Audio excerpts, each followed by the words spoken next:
Hello, this is Skylit Lake reading Icarus by Marble Glove. Summary. Some successes are only measured in how long you last before falling. Hermione writes a letter and begins a relationship.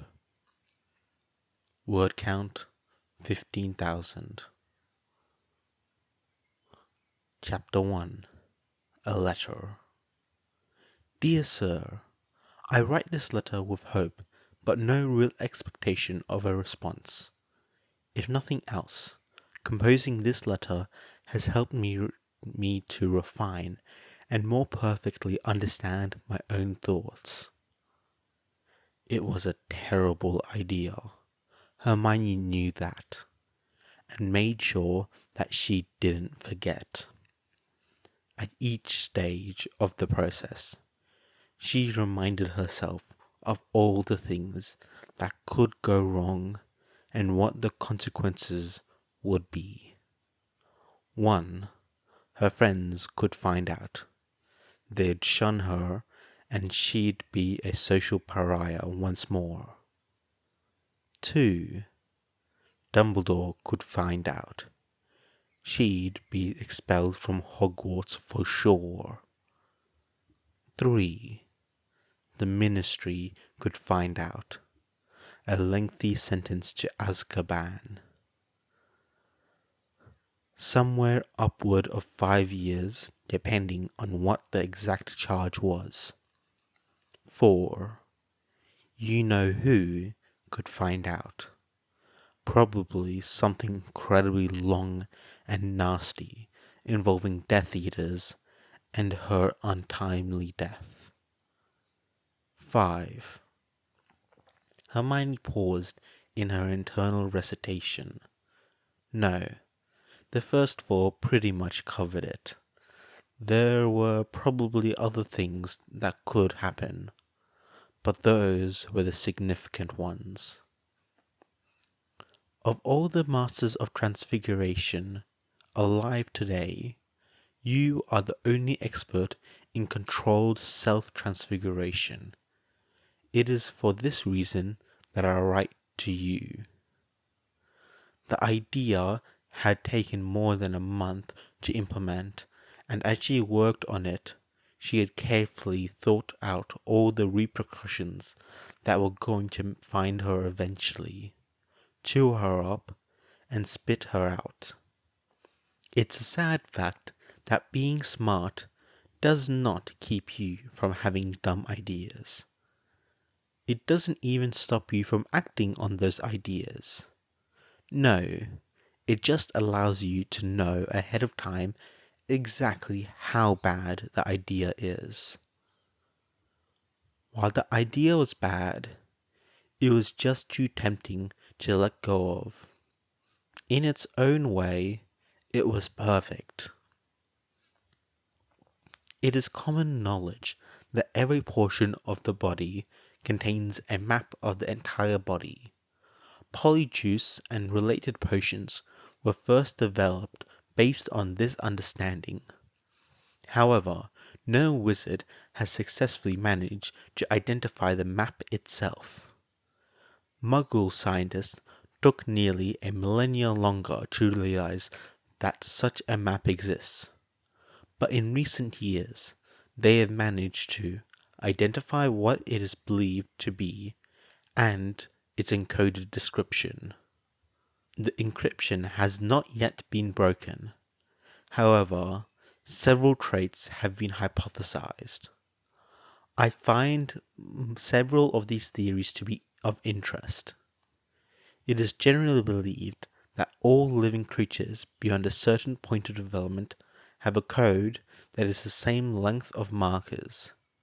However, only a small portion of these markers are actually ordered in such a way as to encode significant information, leaving the remaining markers as random noise. The idea was certainly her own, and she could hardly blame anyone else for her deciding to carry the idea out. There were two turning points in her life that led up to where she was now. The first involved her two best friends, Harry Potter and Ron Weasley. Harry had been alternating between being depressed and being angry for most of their 6th year. In an effort to break his friend out of that funk, Ron had suggested that the three of them work together to become animagi, just as Harry's father and godfather, both now dead, had done. The suggestion was agreed upon and carried out, and while it was only partially successful in its original goal, it did mean that the students didn't have to deal with an angry and sulking boy as much. Owls around the school now had to deal with an angry and sulking kestrel. Ron and Hermione had found themselves rather thankful that their own animals, horse and squirrel respectively, were land-based, and thus couldn't have accompanied Harry, even had they wished to. And it had given Hermione what turned out to be an extremely interesting topic to research. It is my contention that wizards or witches performing self-transfiguration, such as the animagi transformations, are actually modifying the codes within their body so as to use some of the unused sections of code to create a duplicate description of how their body should appear. But in this case, rather than the describing a human, the description contains all attributes and characteristics of an animal. There must then be some trick that allows an animagi wizard to tell his body which description it should be looking at. In contrast to the animagi transformations, I contend that most other self-transfigurations are not alternate sections of code, but additional sections of code set up next to and continuing from the code that describes the original body. From what little I have heard about from your own experiments, I imagine that the meaningful code that describes your body and capabilities is significantly longer than most human beings. The second turning point involved two of Hermione's professors, Minerva McGonagall and Albus Dumbledore. The struggle against the Dark Lord was increasingly intense, and both these professors, or more to the point, both of these masters of transfiguration, were busy working on defensive and offensive plans. Thus, when excited Hermione, loaded down with books and scrolls covered in notes, approached each of them in turn with a request for their supervision on a very exciting research project, they had each suppressed a shudder and gently refused. While she understood their stated reasons, Hermione was somewhat miffed nonetheless. Here, she had a very interesting thought about the repetitive human transfiguration, and neither of the two transfiguration masters she knew would help her develop the ideas. I clearly see two possible results from further study in this area. First is a cure for lycanthropy. As you know, animagi cannot be infected by werewolves, while werewolves will still attack an animagi. If the animagi is in human form, the animagi need not fear catching lycanthropy. It seems to me that werewolves must contain with them the description of the wolves they become, and while it's not possible for an animagi to become a werewolf, I see no reason why a werewolf cannot become an animagi wolf, thereby gaining control over his own transformations.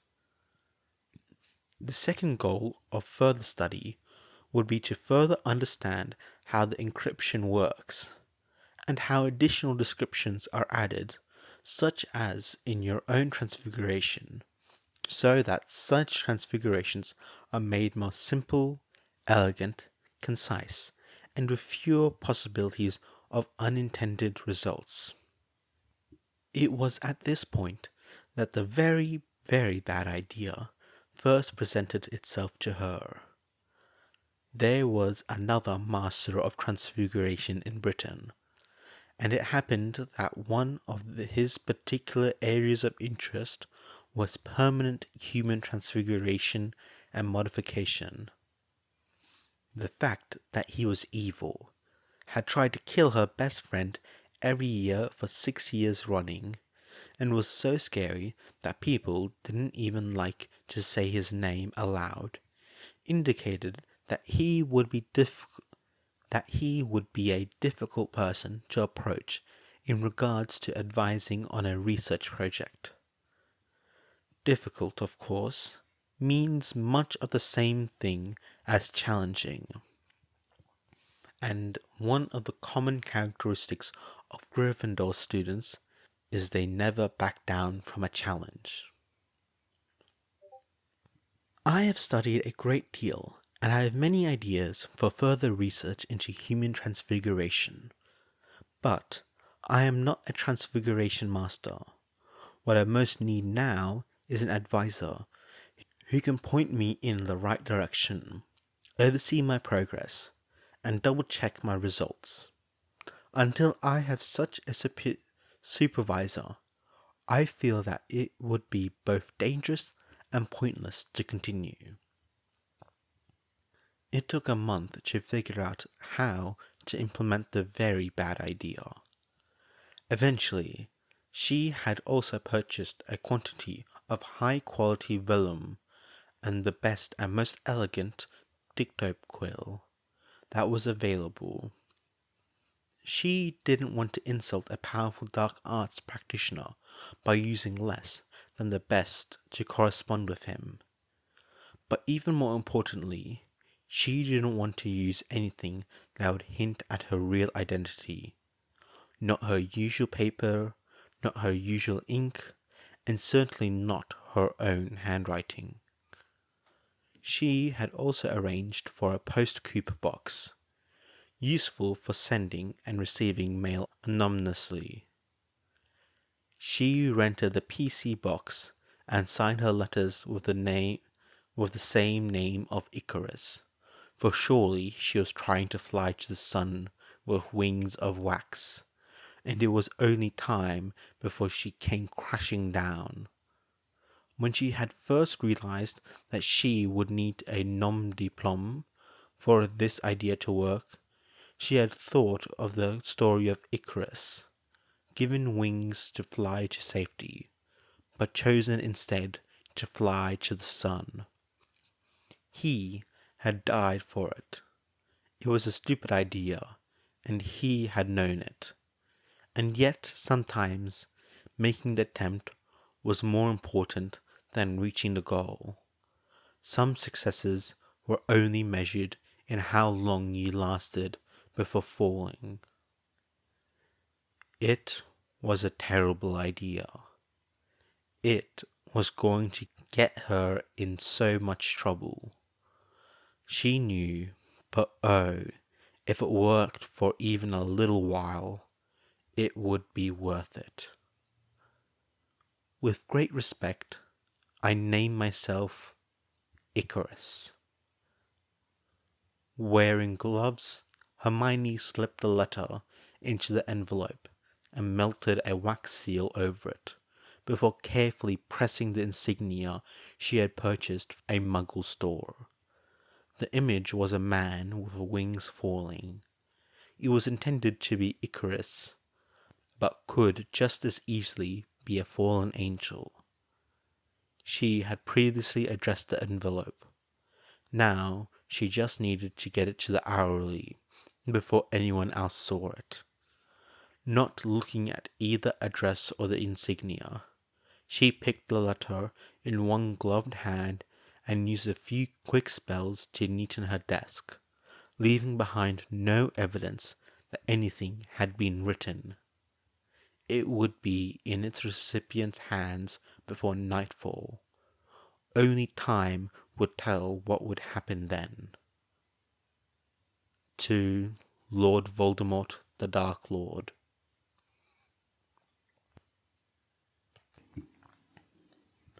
Chapter 2. A Response. Dear Icarus, flattery works on both the high and low, and I am pleased to be known as the living expert on controlled self-transfiguration. You obviously know of the mixed results I have had from my various attempts along these lines, although I believe I have achieved more than any wizard before me. When Lord Voldemort had placed wards around the orphanage one night to allow none exit, and then burned the building to the ground, the minister had not been inside. Over the years, the minister had bored all the children with his lengthy sermons and his moralizing about reputing all earthly gains and placing one's faith in a higher power. However, it was only Tom Riddle who was beaten for being possessed of a demon. Tom Riddle had seen no reason to trust in a higher power, and apparently no higher power had seen reason to stop the beatings. So, while the orphanage burned, the minister was not allowed what little mercy lay in a fiery death, but had instead died a week after his disappearance. No body was ever found.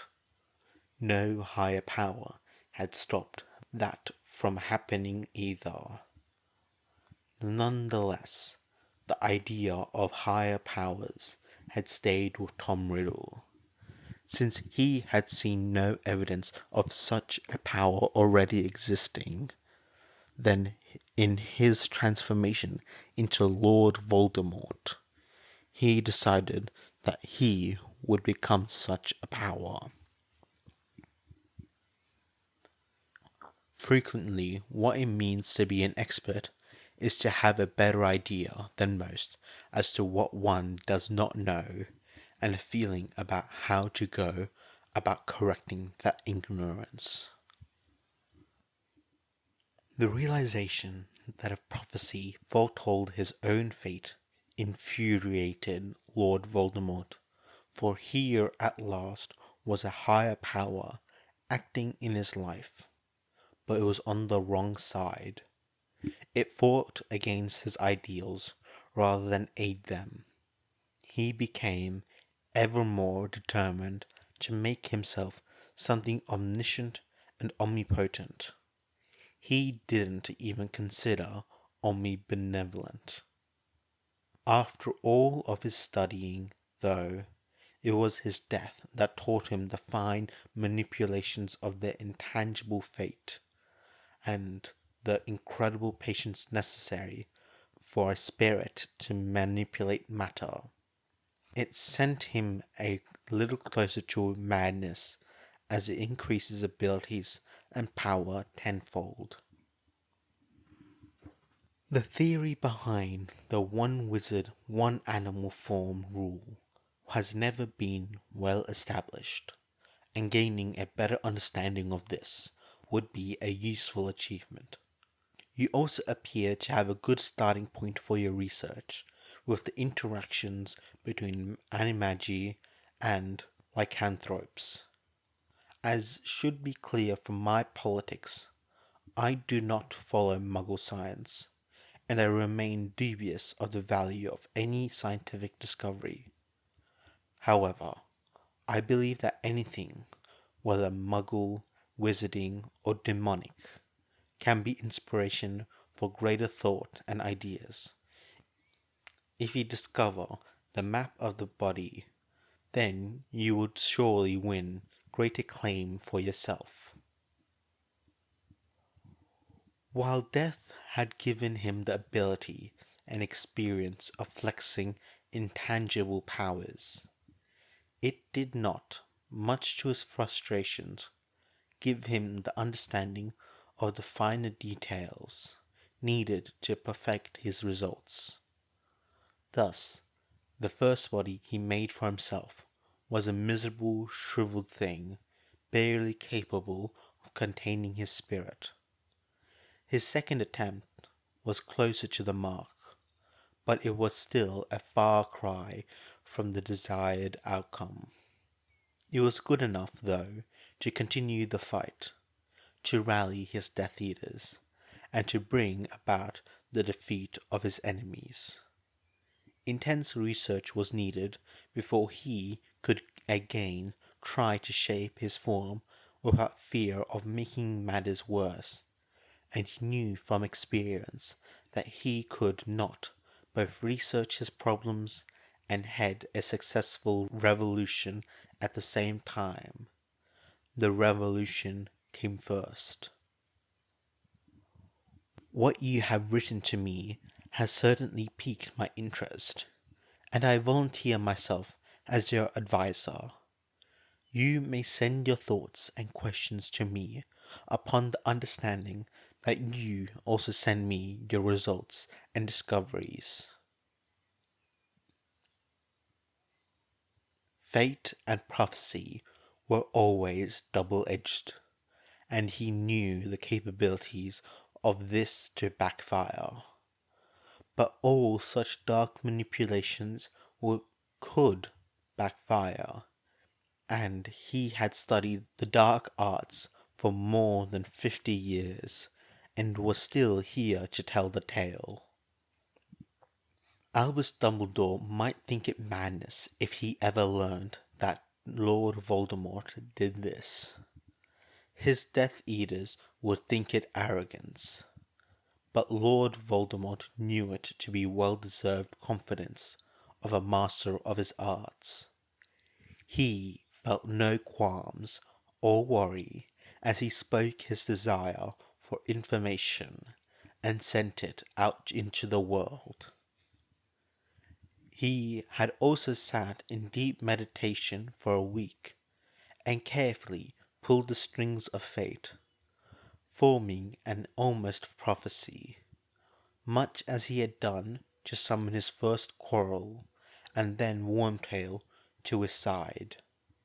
He created an opening in the world that could only be filled by one of his Death Eaters, and then he had waited.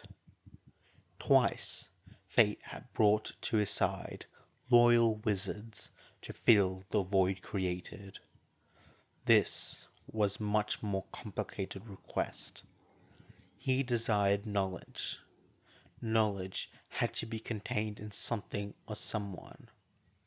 But Lord Voldemort didn't want to restrict that, so long as the knowledge came.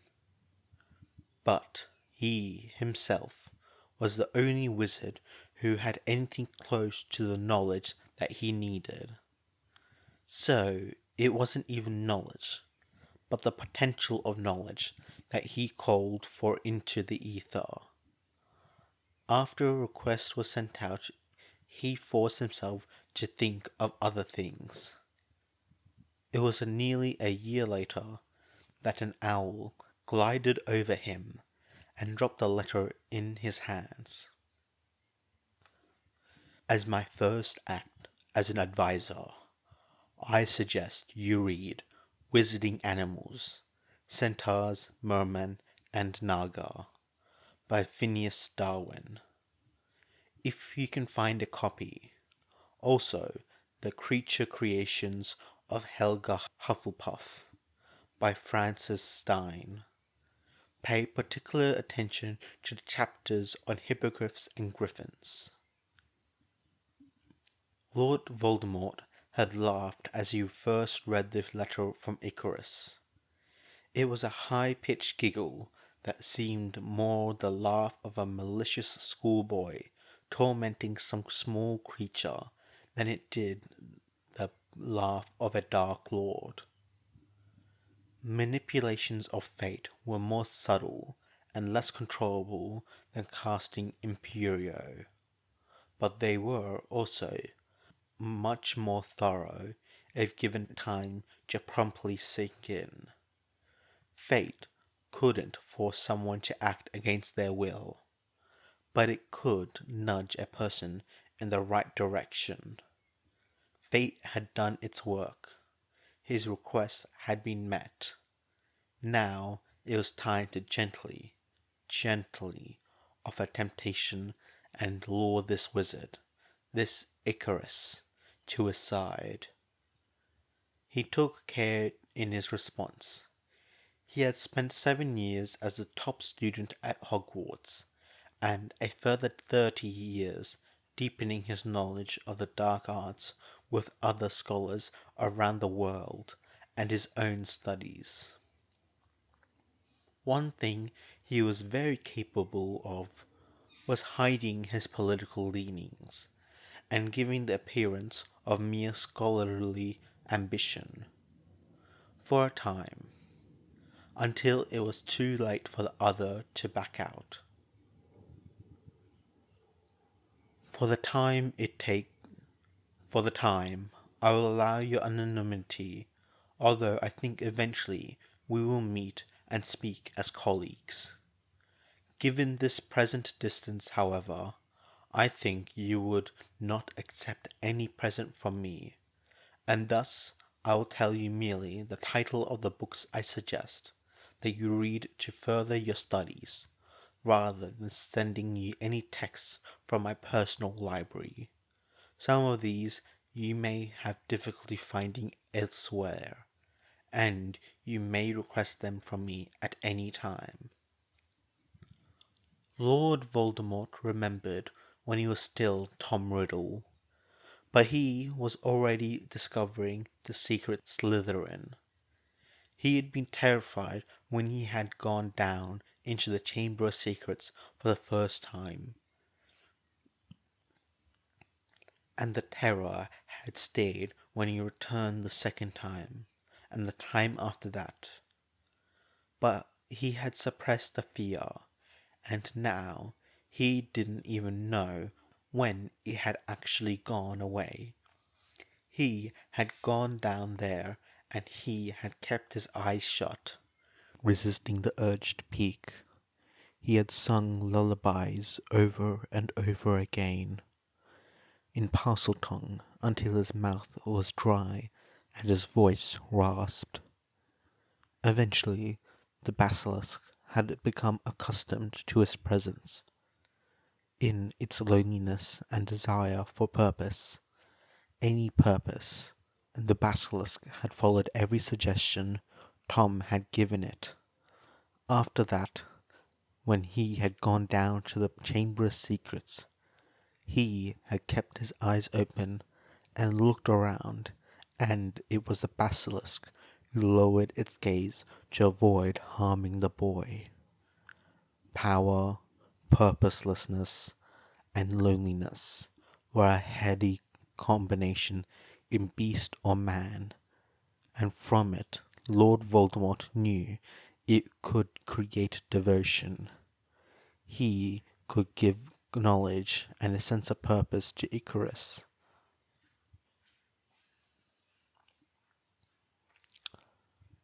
And in return he would receive everything. I remain as ever, Lord Voldemort, Master of Transfiguration, Master of Divination, Master of the Dark Arts, Master of the Unspoken, Dark Lord, and the leader of Death Eaters.